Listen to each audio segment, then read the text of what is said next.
Bismillahirrahmanirrahim. Alhamdulillahirabbil alamin. Allahumma shalli wa sallim wa barik ala Muhammad wa ala ali Muhammad. Allahumma anfa'na bima 'allamtana wa 'allimna ma yanfa'una wa zidna 'ilma. Wa barik lana fi ilmina wa zidna ikhlasa fil qawli wal 'amali da'ima. وعلما نافعا لا ينسى وتوفيقا دائما وصحة ويقينا وعافية. اللهم افتح لنا كل خير ويسر لنا كل خير. اللهم انصر المجاهدين وارحم المستضعفين ودمر اعداء الدين واطمس على اموالهم امين يا رب العالمين. كيف حالكم يا اخوان؟ الحمد لله كذلك. Tadi بعدما استرحنا من أجل الأخرى قمنا من حيث بدأنا فنقرأ كتاب الإمام الفقيه الشارح النووي رحمه الله ونفعنا فيه وبعلومه في الدارين آمين.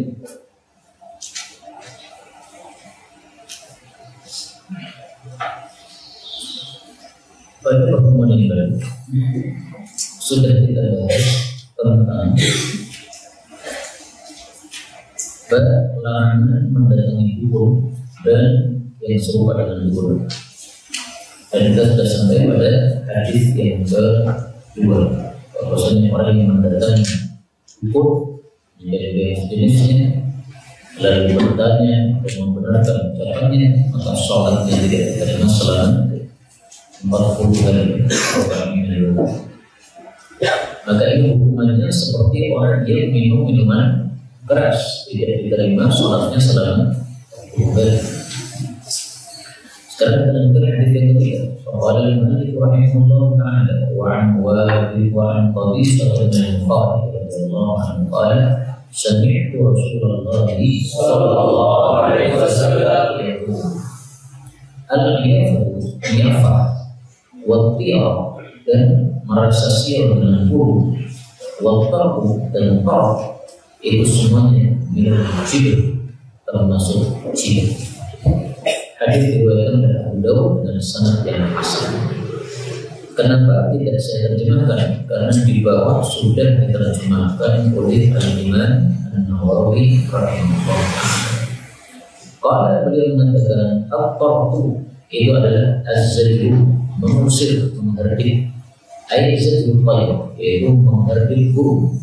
Wahwa yaitu ayatayaman, bahwa gurunya menuju ke arah kanan. Awiyatasya atau menuju ke arah kiri, ditayarani dengan terbang. Fa'intar, kalau dia itu terbang ila jihatil yamin, ke arah kanan, tayaman, dia merasa utuh. Wa'intar, dan juga dia terbang ila jihatil yasar, ke arah kiri, tasya'an, maka dia merasa sial.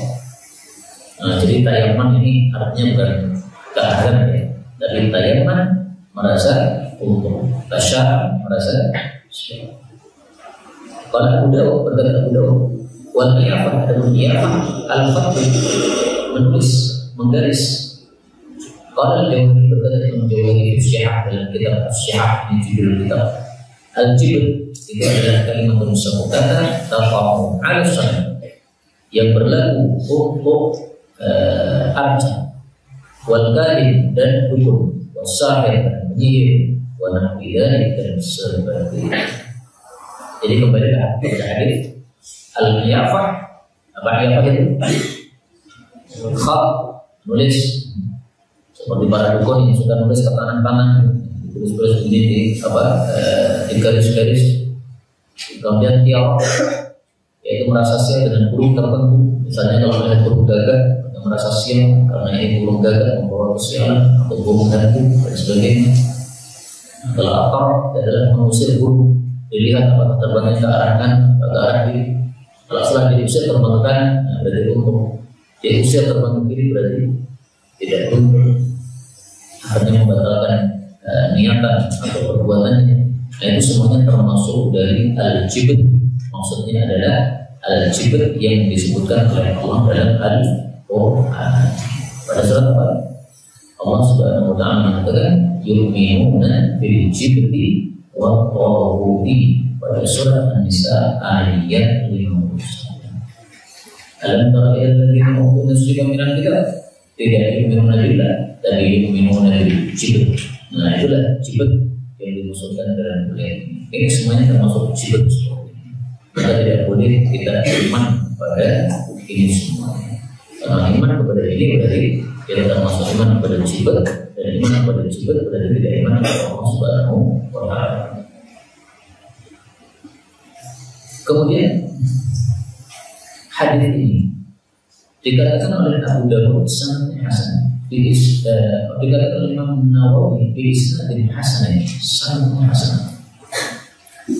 Saya dapat ilmu baru tentang hadis hasan.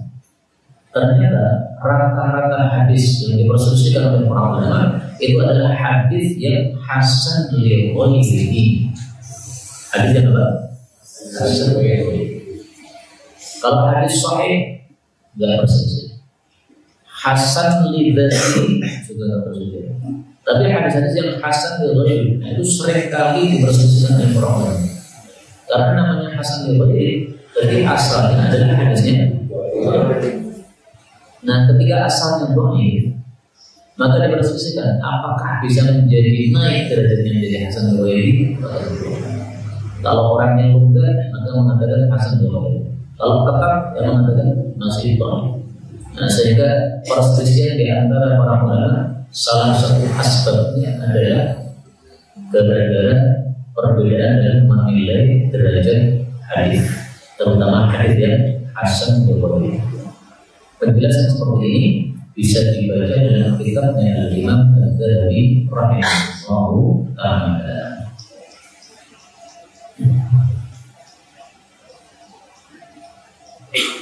Hadis 4. Wa an Abbas radhiyallahu anhu qala qala Rasulullah sallallahu alaihi wasallam man tabasa barang siapa yang mengambil ilman satu ilmu minan nujum dari perbintangan. Tabasa berarti dia mengambil syu'batan satu cabang minas sihri dari sihir. Zada dia menambah mazada apa yang dia tambah. Hadis riwayat Abu Dawud dengan sanad yang sahih. Ilmu tentang bintang ini ada dua macam.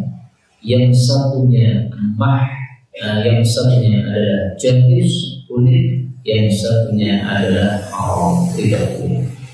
Yang jaiz adalah ilmu tasyir, yang haram adalah ilmu ta'thir. Ilmu tasyir itu tentang berjalannya bintang. Kalau bintang ini kita lihat ke arah sana, oh itu berarti menunjukkan bahwasanya sana itu adalah arah selatan atau arah utara. Kalau bintang ini muncul pada waktu ini ditanda akan turun hujan misalnya, nah itu ilmu tasyir. Itu bisa dipelajari, ada ilmunya, dan itu benar, tidak ada masalah. Yang haram adalah ilmu taksir, yaitu menganggap bintang punya taksir, punya pengaruh. Kalau muncul bintang ini, maka jangan menikah. Kenapa? Kalau kamu menikah, ketika muncul bintang ini, nanti tidak akan bisa harmonis keluarga. Nah, taksir.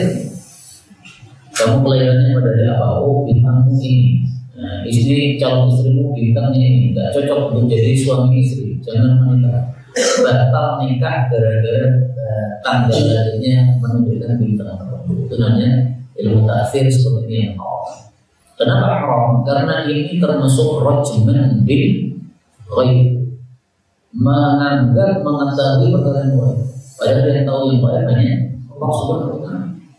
Dari mana kamu tahu bahwa ini si laki-laki tidak cocok menikah dengan perempuan ini gara-gara dia hari lahirnya bintangnya ini bintangnya itu? Gak ada dalil sama sekali.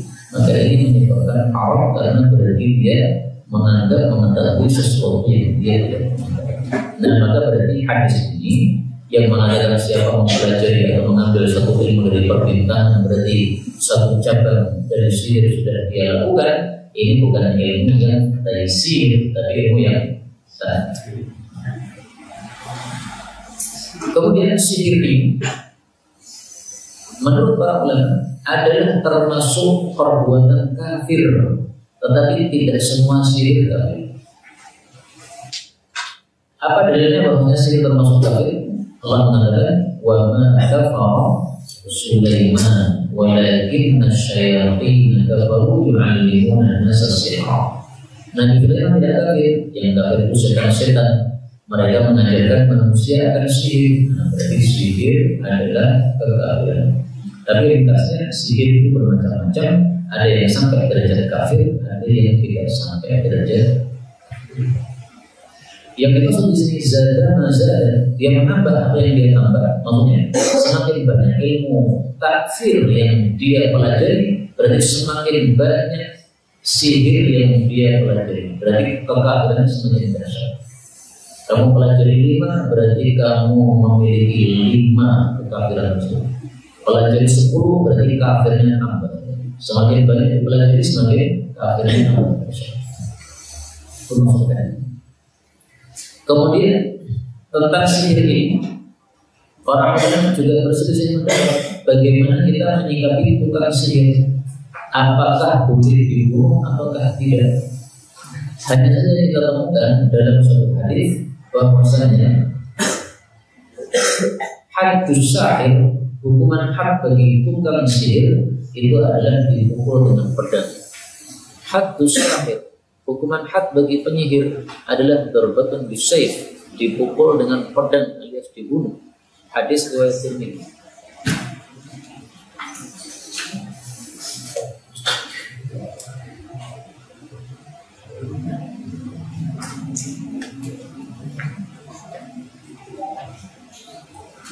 Tapi hadis ini derajatnya tidak sahih ya. Hadis ini derajatnya apa? Tidak sahih.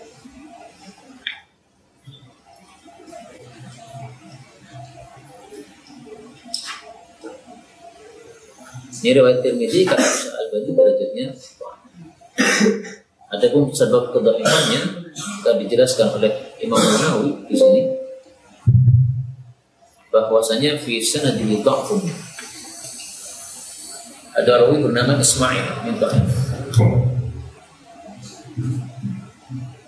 Kata Imam Dhahabi dalam kitab Kabair, as-sahih annahu min qawli Jundub.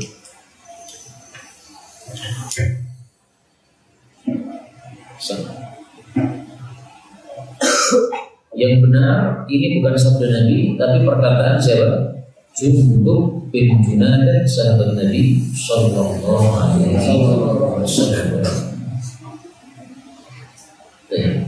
Hadis yang kelima 16 Wa an Muawiyah bin Hakam radhiyallahu anhu qala qultu, saya berkata, ya Rasulullah, ini tertulis inna salah.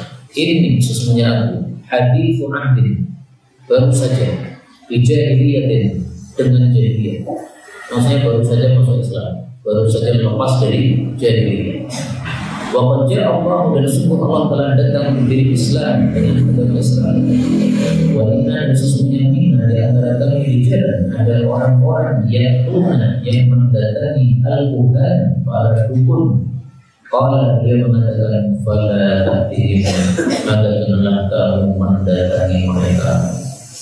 Ini menunjukkan bahwa adat manusia kalau bertentangan dengan syariat jangan dilakukan.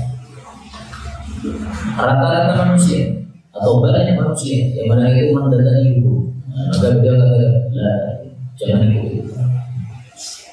Ini saya sampaikan kenapa? Karena banyak orang salah paham memahami qaidah al-'adatu muhakkam. Ada seseorang mengatakan al-'adah muhakkam, adat bisa ditetapkan sebagai hukum. Adatnya orang Indonesia jenggotnya dicukur, berarti jenggot dicukur tidak ada masalah. Jadi tidak ada contoh seperti itu. Al-'adah muhakkam itu berlaku ketika tidak ada nas dalam Quran maupun dalam misalnya Allah Subhanahu wa taala menyuruh suami ngasih nafkah kepada istri. Berapa yang diberikan kepada istri? Tidak disebutkan oleh Allah dan Rasul SAW. Kasihlah istri setiap hari 10.000, tidak ada. kasihlah istrimu makan dengan lauk tempe, tahu, nggak ada.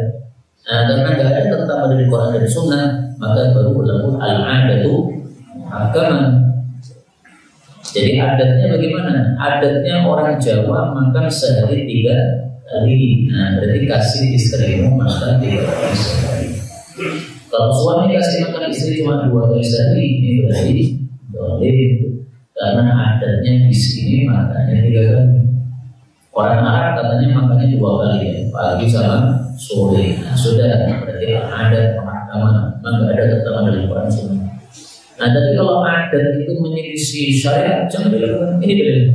Ini rijal yang Tuhan. Ada orang-orang mendatangi dukun. Ini sudah adat orang-orang melakukan itu. Kata Nabi Muhammad, jangan itu. Adatnya orang-orang melakukan ultah ulang tahun. Apakah termasuk al-adat muhakkamah? Tidak.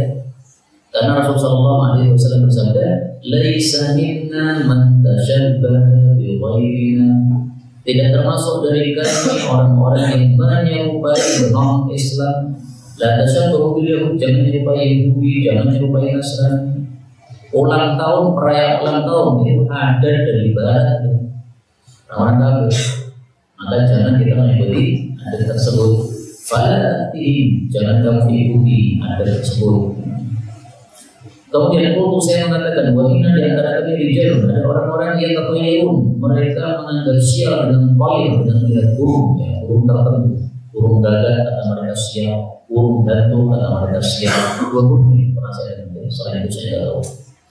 Kalau beliau mengatakan dari itu adalah syai'un, sesuatu yang jidunahu, yang mereka dapati fi sudurihim, dalam dada mereka, yaitu was-was dari setan.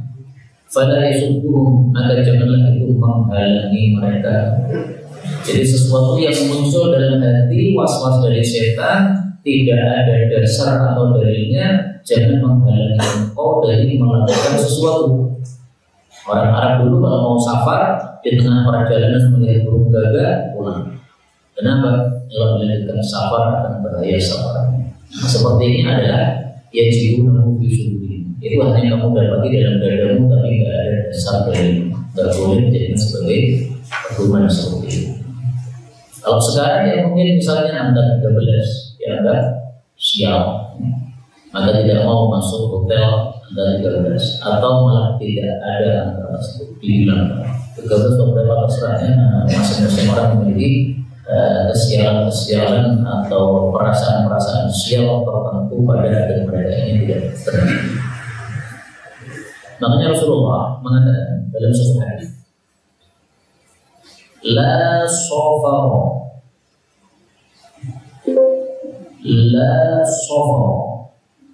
la adwa, tidak ada penyakit yang menular sendiri tanpa izin Allah. Wala safar, tidak ada sial di bulan Safar. Wala tidak ada sial gara-gara bulan Safar, bulan Safar. Orang-orang Arab jahiliyah menganggap bulan Safar bulan sial. Kenapa? Safar dari kata sifar, apa artinya sifar? 0. Nah, berarti sial. Maka nikah dengan bulan Safar nanti 0. Bukan bisnis dengan bulan Safar nanti 0. Kata Nabi Safar, dan sial bulan Safar. Ha, burung tentu. Mereka kalau ada burung tentu, nah, ya jadi keyakinan itu. Kata Nabi tidak ada keyakinan tertentu. Tidak ada kesialan ketika melihat burung. Ini hadis riwayat Muttafaqun alaih. Kemudian saya berkata, wahina di antara kami rijal, ada orang-orang yang yakhutun, menulis di tanah. Kalau Nabi mengatakan, Nabi ada seorang Nabi, minal anbiya, dari kalangan para Nabi, yakhutun, yang dulu juga menulis itu, menggaris-garis itu. Faman maka barang siapa yang wafaqa menyetujui atau sesuai khattahu dengan garisnya para nabi tersebut, fadaka maka itu maksudnya itu benar, fadaka shawabun maka itu benar. Tetapi karena kita tidak tahu siapa nabi ini dan kita tidak tahu bagaimana beliau menggaris di tanah, maka kesimpulannya tidak boleh kita menggaris-garis di tanah untuk mengetahui perkara gaib. Dulu ada seorang nabi dikasih ilmu oleh Allah untuk mengetahui sebagian perkara gaib, caranya garis-garis di tanah. Garis-garisnya gimana itu?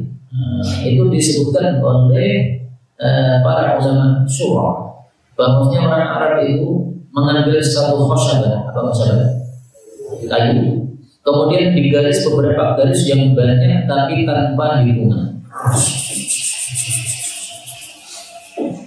Jangan dihitung, cepat. Setelah itu kamu khatain, kamu hapus dua garis terus, Fa'in baqiya zawjun, kalau yang tersisa adalah genap, fahuwa alamun najah, berarti sukses. Tapi kalau fardun yang tersisa satu baris, berarti al-khaybah, berarti itu adalah sia-sia. Itu disebut oleh para Arab dengan istilah garis asham. Seperti ini tidak ada dasar dari ini dulu orang Arab. Dari mana kamu tahu bahwasanya kalau tersisa satu garis atau tiga garis atau lima garis itu berarti siapa? Dulu ada seorang nabi dikasih ilmu oleh Allah Subhanahu wa taala, ilmu seperti ini. Tapi ilmu tersebut kita tidak tahu siapa nabinya, kita tidak tahu. Kemudian bagaimana beliau menggaris itu juga kita tidak tahu. Maka kita tidak boleh untuk melakukan khat tersebut atau menggaris-garis tersebut.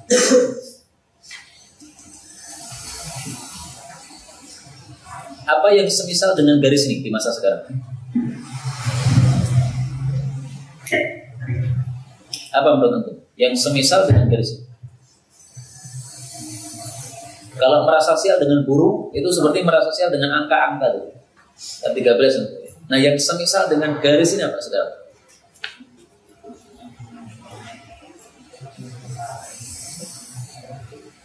Ada seseorang akan melakukan sesuatu, misalnya nikah, dilamar oleh seseorang.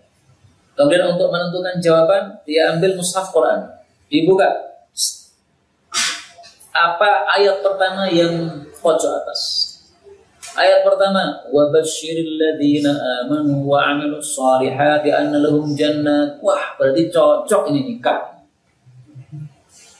Ternyata ayat yang pertama, fawailul lil musallin atau fawailul yawma idzil lil mukadzibin. Wah, enggak cocok. Ini termasuk. Dari mana tahu? Dari mana kamu tahu bahwa kalau ayat yang terbaca pertama adalah basyiril ladzina amanu, berarti nikahnya sukses. Kemudian dari mana kamu tahu kalau fawailun itu berarti nikahnya tidak sukses? Gimana? Sama dengan ini, garisnya dihapus dua. Kalau tersisa genap berarti sukses, kalau tersisa ganjil berarti tidak sukses. Jadi mana tahu? Nah, maka ini sehingga apapun yang mirip dengan ini tidak harus betul-betul seperti ini, hukumnya sama. Yang pertama Tuhan ya, turun. Ini dia merasa mengetahui sesuatu yang tidak betul. Yang kedua takoyur, menganggap sial dengan sesuatu yang tidak. Mau buruk mau yang lain sama aja. Kemudian yang ketiga yang hutun, menggaris. Nah, semua yang mirip dengan ini hukumnya sama. Tidak harus betul-betul berupa garisan-garisan pada tanah tersebut. Dan jangan melakukan itu. Allah sudah mengajarkan kepada kita kalau ingin melakukan sesuatu disuruh melakukan sholat istighfar. Enggak ada suruhan untuk buka mushaf Quran pertama kali terbaca apa itu. Kelihatannya kan bagus kan, ngambil mushaf Quran. Kelihatannya itu. Tapi ini terlebih iblis karena dia menganggap mengetahui sesuatu yang dia sebenarnya tidak tahu ini. Nanti seperti wa Nabi Mas'udin al-Badri radhiyallahu anhu anna Rasulullah sallallahu alaihi wasallam nah melarang antamil kalbi dari ada anjing, wa mabil baghi dari upah pelacur, wa walwanil kahin dari upah dukun. Hadis muttafaqun alaih. Hadis ini menunjukkan bahwasanya upah dukun adalah haram, sehingga kita kalau membayar dukun berarti kita membayar sesuatu yang termasuk ta'awunu 'alal itsmi wal 'udwan. Si dukun ngambilnya haram, si pemberi dukun juga memberi secara karena berarti dia ta'awun mengenai semua. Kenapa upahnya dukun disebut hulwan, yang arti asalnya hulwun, manis? Karena dia tidak melakukan apa-apa, cuma ngomong ngawur, kemudian dibayar. Kalau tukang bekerja sehari keluar keringat dibayar wajar, ganti dari jasanya. Dan dukun jasanya apa? Dia cuma ngawur. Ini menurut saya begini. Apa dasarnya? Tidak ada dasarnya. Nah, maka tidak berhak mendapatkan upah, sehingga upahnya disebut hulwan. Adapun mahar bagi pelacur, maka yang dimaksud mahar di sini adalah upah. Disebut mahar karena mirip dengan mahar dalam pernikahan. Seorang laki-laki menikah seorang perempuan, setelah akad nikah dia berikan mahar, ya. Terus hubungan suami istri. Nah, pelacur juga gitu, akad ini berapa jam, 2 jam, berapa rupiah, 100 ribu rupiah, terus dikasihkan. Mirip mahar, maka disebut mahar. Tapi sebenarnya bukan mahar, itu adalah upah. Kemudian dari hadis ini diambil pelajaran bahwasanya ma tawallada min haramin fahuwa haramun. Sesuatu yang terlahir dari yang haram maka hukumnya juga haram. Al-qalb itu adalah haram. Maka as-saman, harga yang muncul dari anjing juga haram. Babi haram. Maka menjual babi, uang hasilnya adalah haram. Zina ini haram, maka upahnya haram. Perdukunan ini haram, maka upahnya haram. Meskipun matawalla dari haram bahwa haram ini sebenarnya berkaitan dengan hewan. Ada hewan haram, kemudian kawin dengan hewan halal, kemudian melahirkan anak, maka hukumnya adalah kenapa? Tawallada min haram. Tapi bisa juga diterapkan pada kasus ini, yaitu anjingnya haram, maka sesuatu yang muncul darinya atau tawallud darinya juga dibutuhkan. Kemudian sudah saya jelaskan dulu bahwasanya anjing ini diperselisihkan oleh para ulama, apakah semuanya haram untuk dijual ataukah ada pengecualian. Yang berpendapat ada pengecualian karena ada hadis Rasul Shallallahu Alaihi Wasallam yang mengecualikan illa kalba soidin.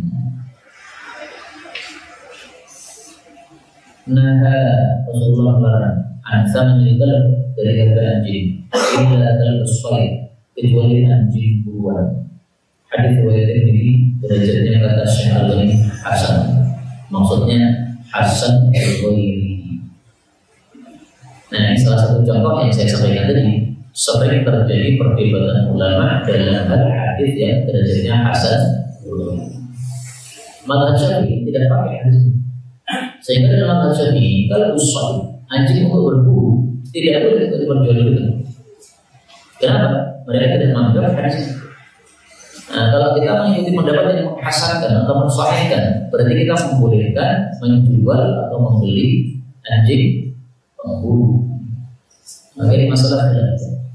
Nah, untuk masalah khilaf ya, lebih baik kita mengambil jalan selamat, yaitu tidak usah dilakukan. Toh masih ada hal lain yang bisa kita lakukan.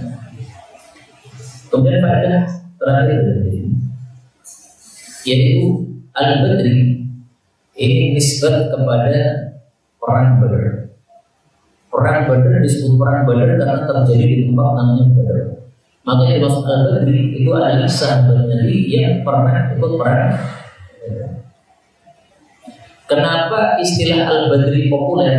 Karena mereka punya fadilah. Fadilahnya apa? Rasulullah SAW didatangi oleh Jibril. Ma ta'udun. Jibril datang, kemudian bertanya, ma ta'udun, apa pendapat kalian? Man syahida badran fikum, tentang orang-orang yang ikut perang Badar di antara kalian sahabat-sahabat tadi. Dijawab oleh beliau, yauma, mereka sahabat-sahabat yang baik-baik, orang-orang baik-baik. Kalau Jibril mengatakan bahwa kadzalika man syahida badran minal malaikah, demikian juga orang yang mengikuti perang Badar dari kalangan malaikat, umidana yaitu malaikah. Itu di tengah-tengah kami dianggap malaikat-malaikat yang top. Ini hadis riwayat Bukhari.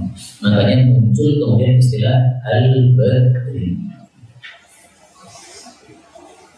Abu Mas'ud, apakah dia ikut dalam perang Badar? Ada khilaf di antara para ulama. Sebagian ulama mengatakan iya, dia ikut perang Badar. Buktinya ini disebut al-badri. Al-badri artinya ada orang yang ikut dalam perang Badar. Dan pendapat ini pendapat Imam Bukhari. Tapi Imam Bukhari menyelisih mayoritas para ulama. Mayoritas para ulama mengatakan khusus untuk Abu Mas'ud, maka al-badri di sini bukan ikut perang Badar, tapi dia rumahnya di Badar. Misalnya ini, antum pesantrennya namanya Nahdlatul Muslimin. Berarti antum nasab nisbatnya apa? An-Nahdi. Ya. Kalau ada santri namanya An-Nahdi, berarti dia alumni Nahdlatul. Tapi ada orang yang tinggal di Nahdlatul, tapi dia tidak nyantri. Dia cuma petugas kebersihan lingkungan pesantren. Dia disebut An-Nahdi, itu bukan alumni Nahdlatul Muslimin, tapi pembersih Ma'had Nahdlatul Muslimin. Bisa seperti itu. Nah, maka untuk Abu Mas'ud ini menurut jumhur ulama dia tidak ikut perang Badar, dan Imam Bukhari dalam kitab Sahihnya menyebutkan nama Abu Mas'ud Uqbah bin Amr, ini termasuk orang-orang yang ikut dalam perang Badar. Pertanyaan sebagai Imam, berapa orang yang ikut dalam perang Badar? 315 atau 13 atau pokoknya belasan. Jumlah ini 315 selain jumlah orang-orang yang ikut perang Badar, juga jumlahnya ar-rusul, rasul-rasul Allah Subhanahu wa ta'ala. Nabi 124 ribu, Rasul 315 Rasul. Selain jumlah para Rasul, juga jumlahnya siapa? Ashabu Tawud, sahabat-sahabatnya Tawud. Siapa yang dimaksud Ashabu Tawud? Orang-orang yang tidak ikut minum sungai yang dilarang oleh binatang. Allah menguji kalian dengan sungai. Barang siapa yang minum darinya tidak termasuk golongan saya. Siapa yang tidak meminumnya maka termasuk golongan saya. Kecuali orang yang mengambil dengan teguhan dengan tangannya. Fasyaribu minhu illa qalilan. Mereka minum kecuali orang sedikit. Nah, sedikit ini adalah 315. Jadi ini angka 315 atau 313 ini bertepatan pada 3 perkara ini. Orang-orang baik semua. Ashabul Badr orang-orang baik, para Rasul orang-orang baik, Ashabul Tawud orang-orang baik. Maka bisa jadi orang-orang yang suka wirid dengan angka 313 atau 315 bisa jadi itu tafaulan dengan jumlah para Rasul dan Ashabul Tawud dan juga apa namanya tadi al-Badri. Dan lebih baik kita tidak melazimi seperti itu karena diperselisihkan oleh para ulama. Ada yang mengatakan melazimi seperti itu termasuk perkara yang beda. Wallahu a'lam bishawab. Agak panjang berat, maka saya coba sampai sini. Tapi sisa waktu kalau ada pertanyaan tidak ada masalah.